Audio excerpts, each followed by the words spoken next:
বলছি আমি না টলিগঞ্জ যাব, আপনার গাড়িটা দাঁড় করানো থাকবে, আপনার গাড়িতেই আবার ফিরবো, আপনি যাবেন? হ্যাঁ ওটা বলুন। ও যাবেন?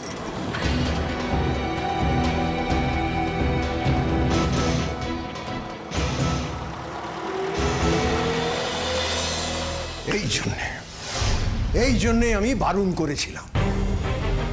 হলো তো? শান্তি হয়েছে তোমার? ওই মেয়েকে বিয়ে করবে বলে একেবারে পাগল হয়ে গিয়েছিলে। না আমার বারণ শুনেছ, না মার কথা শুনেছ। বাইক হয়ে গেছে।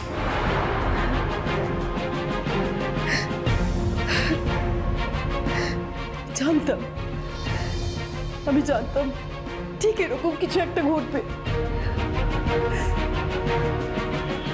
বাবু, বাবু, আমি কিন্তু তোকে বারণ করেছিলাম, শুনলি না আমার কথা? কিছুতেই শুনলি না। দেখ, যে যে ক্ষেত্রে তুই আমার কথা শুনিসনি, ঠিক সেই ক্ষেত্রে তুই সারা জীবন বিপদে পড়েছিস। এবারেও ঠিক সেটা ঘটলো, বুঝলি? ছি ছি ছি ছি ছি। সারা বাড়ি ভর্তি লোকজন, আত্মীয় স্বজন,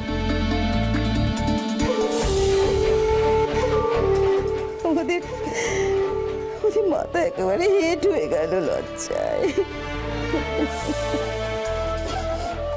আমি কিন্তু ওদের ছাড়বো না। না ছাড়াই তো উচিত। ওরা তো রীতিমতো ঠকিয়েছে আমাদের। যার সাথে বিয়ে হওয়ার কথা ছিল তার বদলে অন্য মেয়ে গছাতে এসেছিল। আর কে গছাতে এসেছিল? না ওনা সেই মেয়ে নিজেই।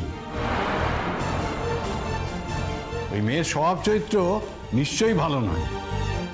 আমার তো মনে হয় ওর অন্য কোথাও বিয়ে ঠিক করা আছে। নইলে নিজের বোনকে জড়িয়ে এসব কথা কুকথা কেউ বলে? যদি তাই হবে, যদি আমার বাবুর ওপর ওদের এত বড় সন্দেহ, তাহলে এই কথাগুলো আগে বলেনি কেন? কেন বিয়েতে রাজি হয়েছে বলো? ঠিকই তো। আজ বিয়ের লগ্নে বিয়েতে বসে এই সমস্ত কথা উঠছে কেন? কিরে বাবু, তুই কিচ্ছু বলবি না? তোমরা প্লিজ একটু চুপ করবে কেউ? একটু। বিয়েটা আমার ভেঙে গেছে, এটা সব থেকে বড় কথা। এখন এত জন মিলে সবাই মিলে আলোচনা করে কোনো লাভ নেই, তাই না? লাভ নেই মানে?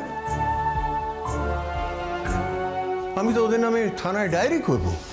কি ভেবেছে ওরা? হ্যাঁ, মেয়ে মানুষ বলে ছাড় পেয়ে যাবে?